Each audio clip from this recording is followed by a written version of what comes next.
Es un gusto poder estar nuevamente en este tiempo de reflexión de la palabra de Dios. El día de hoy vamos a tratar con un tema muy especial, el discipulado o el discípulo. Cuando mencionamos este tema, muchos pueden pensar, discípulo es aquel que se le capacita en la iglesia, poderle dar un curso, un manual de qué es lo que se tiene que hacer, qué es lo que dice la palabra de Dios en cuanto a ese tema, o qué doctrinas se deben que enseñar. Otros de igual manera se piensa de una manera teórica, pero ahora vamos a hacerlo de una manera práctica. Vamos a enseñar a ese nuevo creyente cómo poder realizar sus tareas normales, cotidianas, pero ahora basados en la palabra de Dios. El día de hoy hablaremos del discípulo, pero de unas características personales. ¿Qué debe que estar pasando en la vida del creyente? En la vida de aquel que apenas se convirtió o que ha sido convertido del pecado o de condenación a una vida eterna.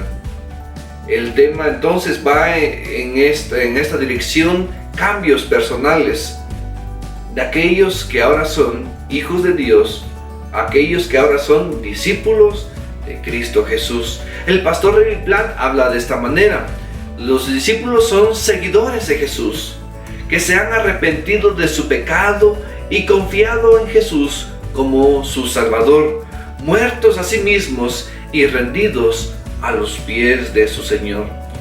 De su Señor, porque ahora todo aquel que ha creído en Él le debe una obediencia, porque a Él es nuestro Señor.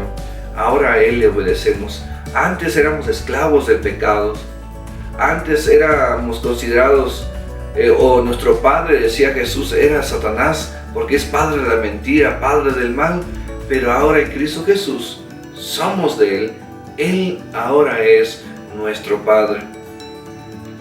Entonces, cuando hablamos de discípulos, también podemos hablar de Jesús y su experiencia con los discípulos.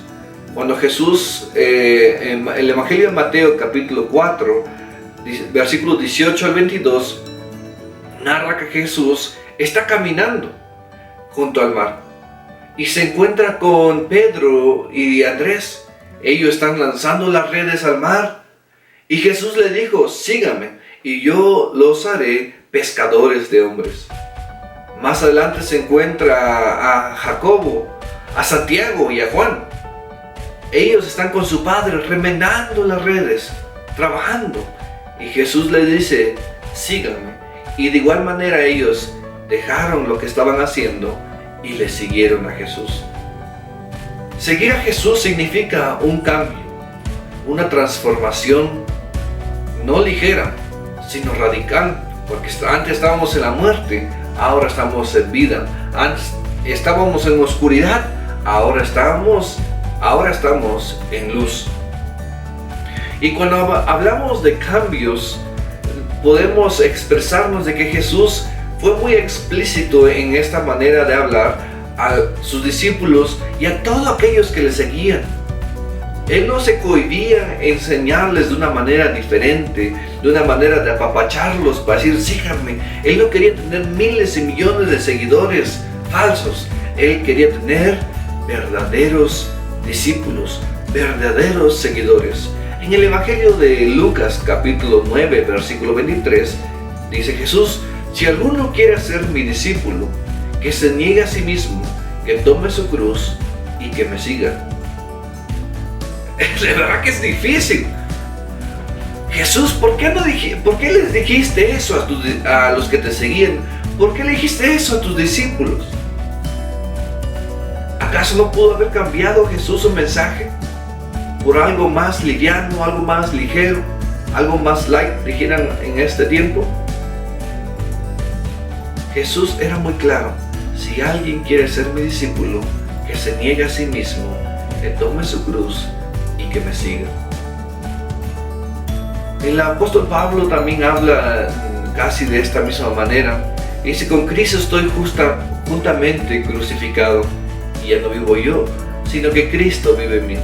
¿Qué está pasando aquí? Que en toda nuestra mala forma de vivir pasada, nuestra carnalidad en la cual habitamos en este tiempo, dice Pablo, ahora va a quedar crucificada con Cristo. Eso no quiere decir que vamos a dejar de pecar automáticamente. Esto es imposible. Pero por medio de Cristo Jesús y el Espíritu Santo que ahora habita en nuestros corazones, vamos a ser transformados poco a poco. Entonces, continuamos que ser discípulos significa una transformación. Estar en Cristo significa un cambio inevitable. No podemos conocerlo a Él y no cambiar. Hay un cambio que va a estar obrando en nuestras vidas. Y vamos a ver seis características que debe que estar en un nuevo creyente o un creyente que ha conocido la palabra de Dios. Pero el día de hoy solamente abarcaremos 3 puntos. Primeramente, un corazón transformado. El pastor David Platt menciona que los discípulos son regenerados espiritualmente, han sido perdonados de sus pecados y ahora el Espíritu Santo mora en ellos. ¿Qué mejores noticias que estas? Que ahora somos regenerados espiritualmente, que hemos sido perdonados y que el Espíritu habita en nosotros. ¡Wow! Este solamente es un obrar divino para con nosotros, que no lo merecíamos. Primeramente podemos mencionar en Efesios capítulo 2, versículo desde el 1, el 4, el 6. Primeramente nuestra naturaleza, que era de muerte, de pecado, ahora somos cambiados a vida. Estamos en ira delante de Dios, ahora ha cambiado a estar reconciliados por medio de Cristo Jesús. Somos ahora una nueva criatura. Eso es muy importante porque cuanto más conocemos de nuestro estatus delante de Dios, la cual nos otorga Cristo Jesús, podemos actuar de una manera diferente. Si no lo conocemos, actuamos de una manera libre, como que si no lo conociéramos. Pero cuando conocemos qué somos por medio de Cristo Jesús, nuestro obrar va a empezar a cambiar. Entonces en 2 Corintios capítulo 5 versículo 17 dice que somos nueva criatura por medio de Cristo Jesús. En Hechos capítulo 1 versículo 8 somos empoderados por medio del Espíritu Santo. Ahora el Espíritu Santo vive en nosotros y por medio de Él tenemos poder para predicar del Evangelio de las buenas nuevas. Fuimos perdonados, aun cuando nosotros no pudimos hacer nada para alcanzar el perdón de Dios. Cristo murió por nosotros. Romanos capítulo 5 dice que Cristo murió por nosotros. Entonces hemos sido perdonados.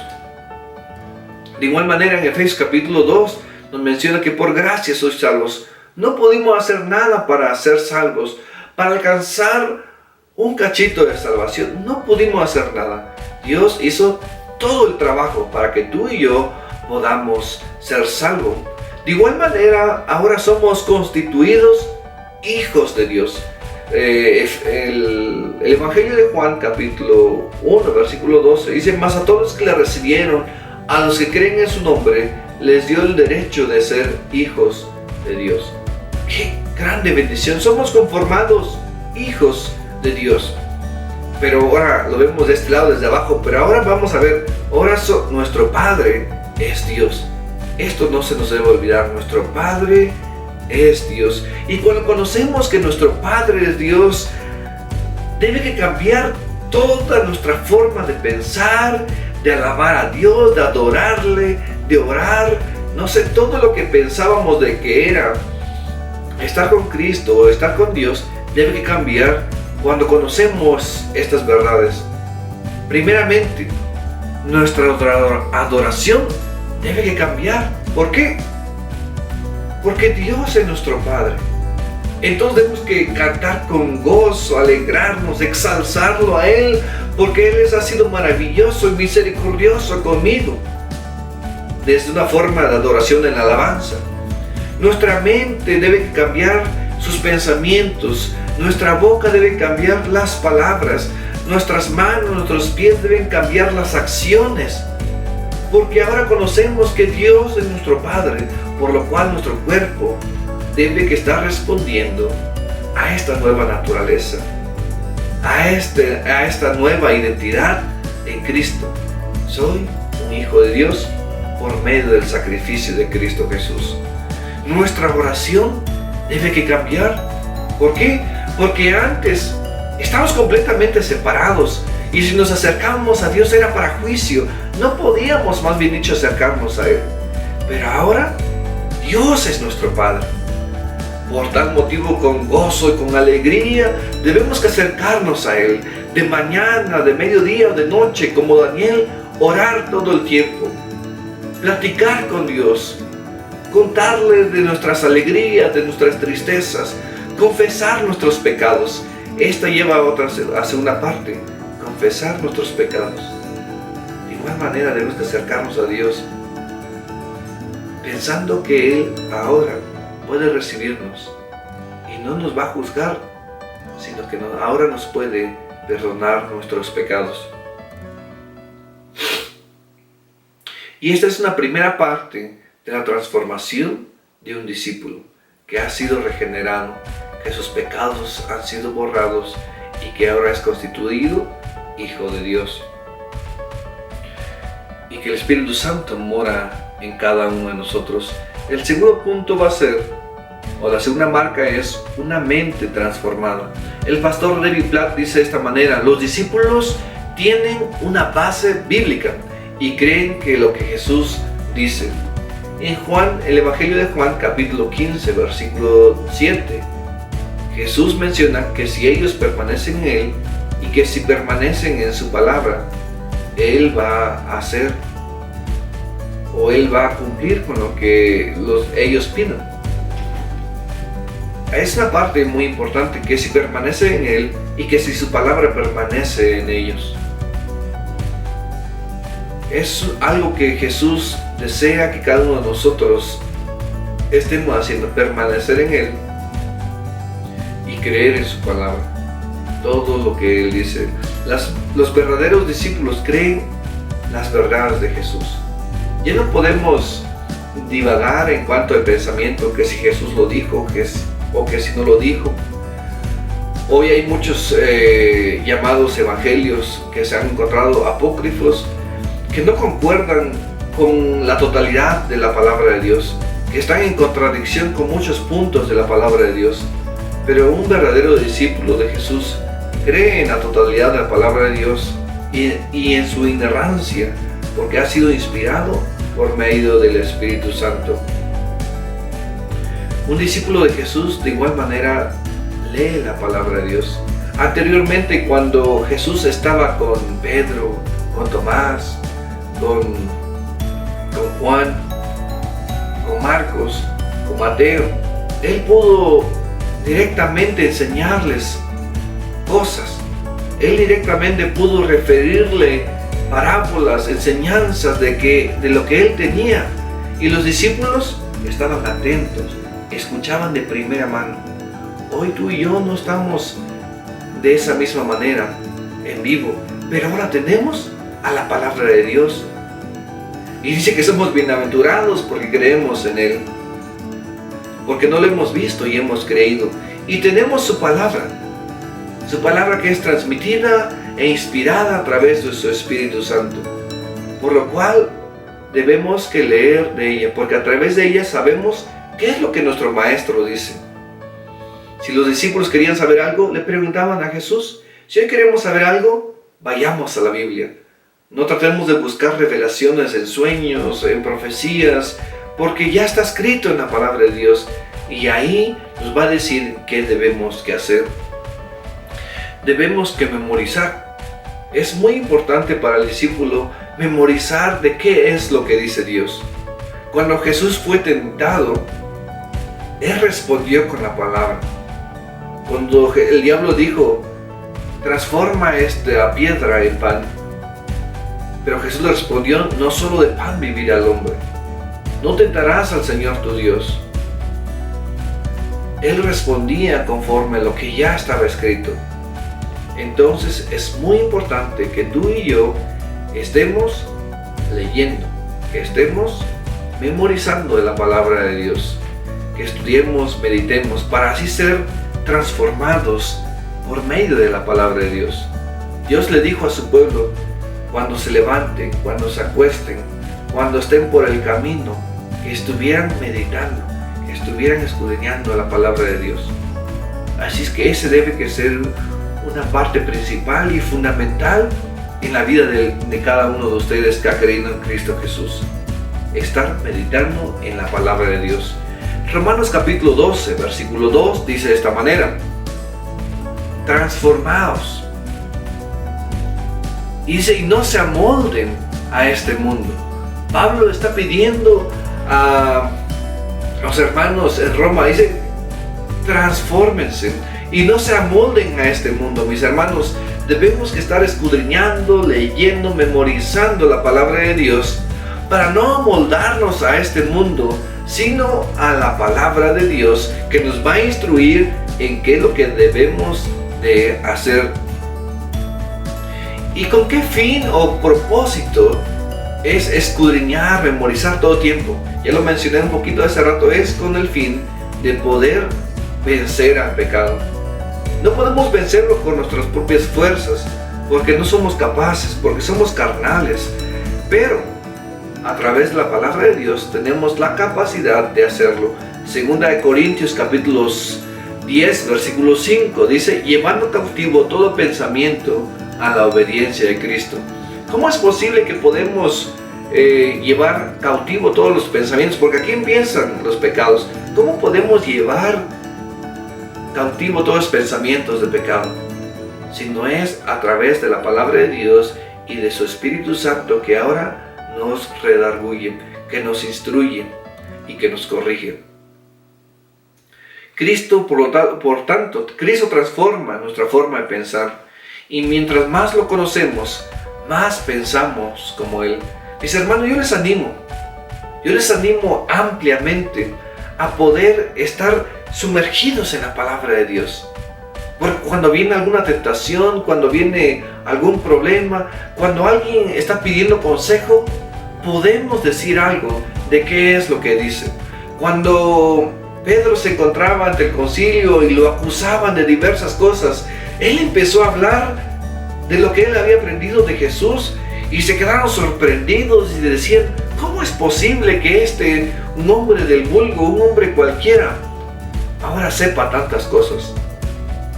Cuando tú y yo estamos sumergidos en la palabra de Dios y el Espíritu Santo nos llena de ese conocimiento y nos instruye a realizarlo, ahora somos hombres transformados de la mente.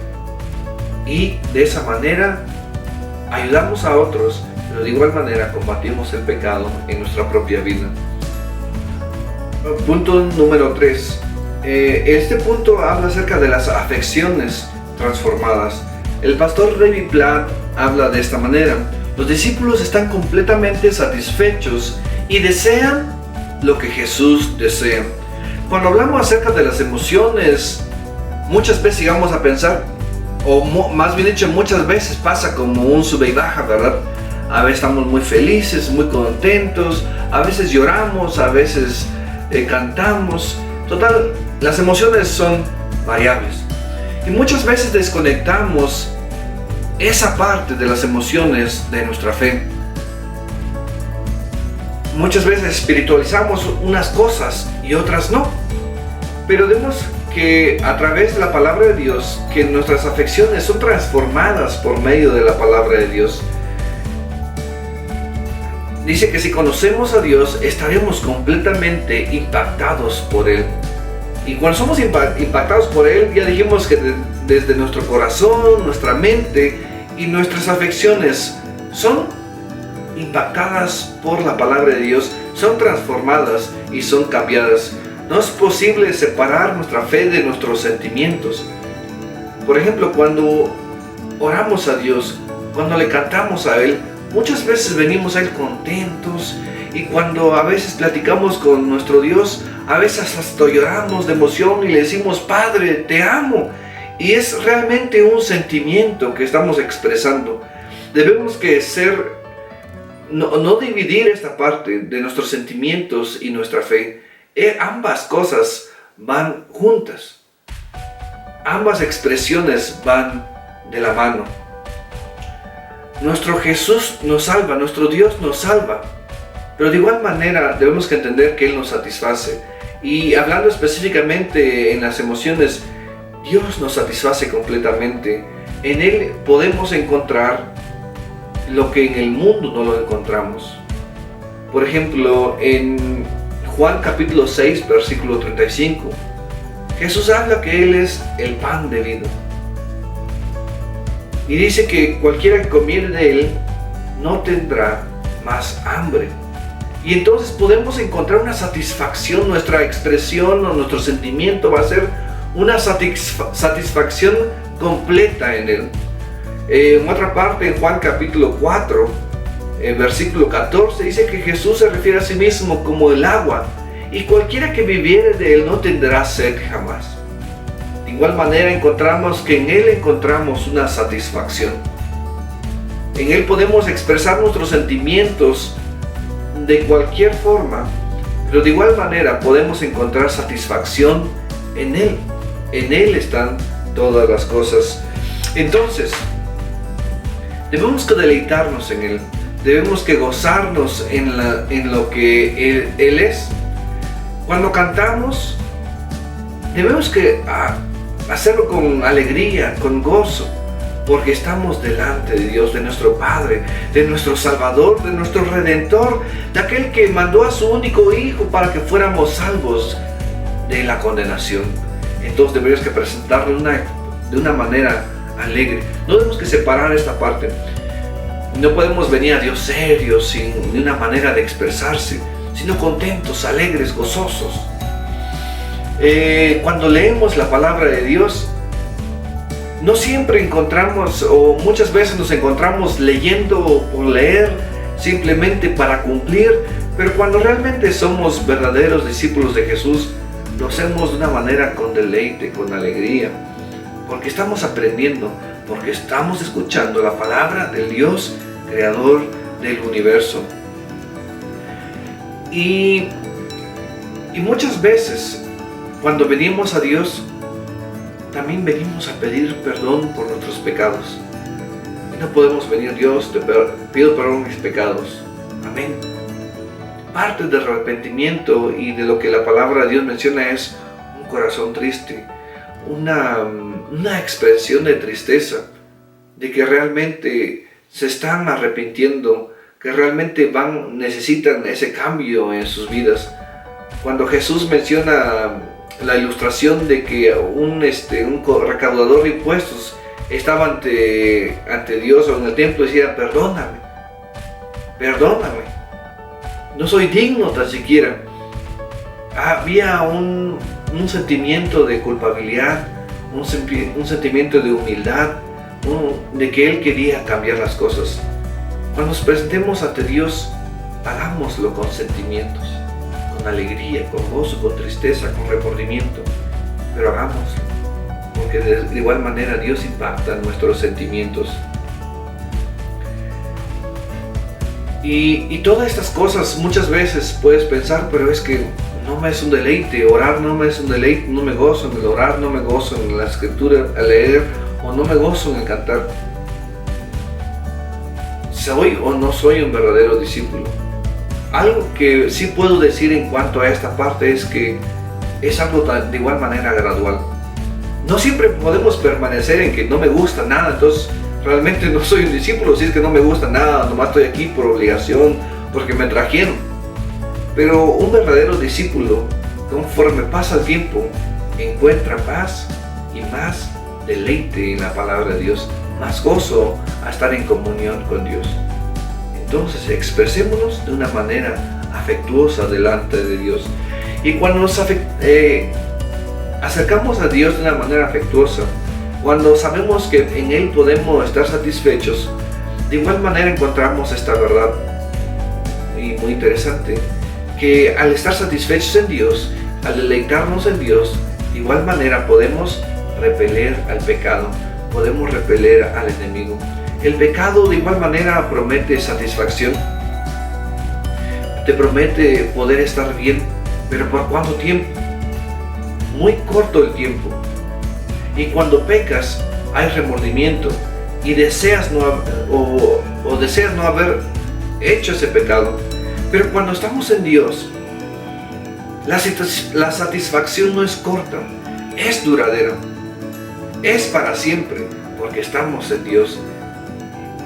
Así que mis hermanos, les animo con este último punto, a poder estar satisfechos en Dios, poder mostrar nuestros sentimientos a Él sin reservas, porque Él nos escucha. Y el poder estar satisfechos en Él también nos ayuda a repeler los ataques del enemigo, a repeler al pecado que constantemente desea gobernar sobre nosotros. Mis hermanos, es un gozo verdadero poder compartir de este mensaje de Dios, y voy a terminar con un versículo muy interesante, Salmo 63:1. Probablemente muchos se lo saben de memoria o cantando, porque es también un cántico. Dios mío, eres tú, de madrugada te buscaré, mi alma tiene sed de ti, mi carne te anhela, en tierra seca y árida, donde aguas no hay. Mis hermanos, les invito a deleitarse en nuestro Dios y nuestro Salvador, y ser transformados desde nuestro corazón, nuestra mente y nuestros afectos, para así servir mejor a nuestro Dios y así repeler a los ataques del enemigo. Mis hermanos, que Dios les bendiga.